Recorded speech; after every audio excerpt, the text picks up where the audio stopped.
For many people, celebrations at New Year are marked by grand gestures, large gatherings and spectacular fireworks, lavish feasts and late nights.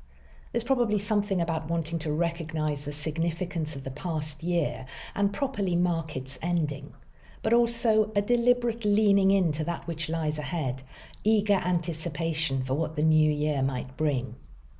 There's nothing wrong with a good party at New Year, but many of us will also recognise how the glitz and glamour can sometimes provide a cover for the deeper, complex set of emotions that we often experience as the old year passes to the new. Those little successes and failures, joys and sorrows, hopes and regrets that have shaped us.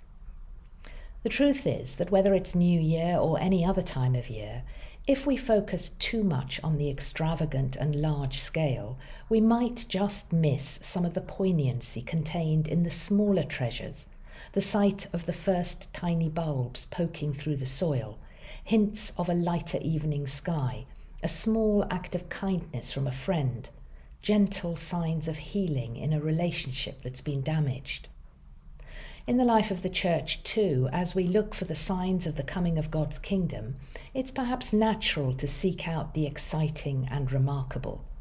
The prophecy of Jesus, recorded in Matthew's Gospel, about the Son of Man seated at the right hand of power and coming on the clouds of heaven, would seem to speak to this. Again, there's nothing wrong with it, and it's part of the Christian story. At the same time, it's perfectly possible to catch glimpses of the kingdom in the smaller, more ordinary things of life. And to notice these, we have to resist being dazzled by those things which appear impressive and successful. And we must be open to seeing God in the small and marginal. To recognise Christ in unlikely people and places is to be alive to the signs of God's presence, which might otherwise easily pass us by. My sense is that much of the Church's life is like this. Small signs, acts of love and generosity, which may not by themselves feel particularly significant, but gathered together transform the worlds we inhabit. These are tangible reminders of God's ongoing love and presence in our communities. So as the first bulbs begin to poke their way through the spring soil, beautiful in their fleeting vulnerability, I give thanks for the small and fragile ways in which God's kingdom is evident here in Chelmsford Diocese. These are signs which require us to slow down, stay a while, and look closely.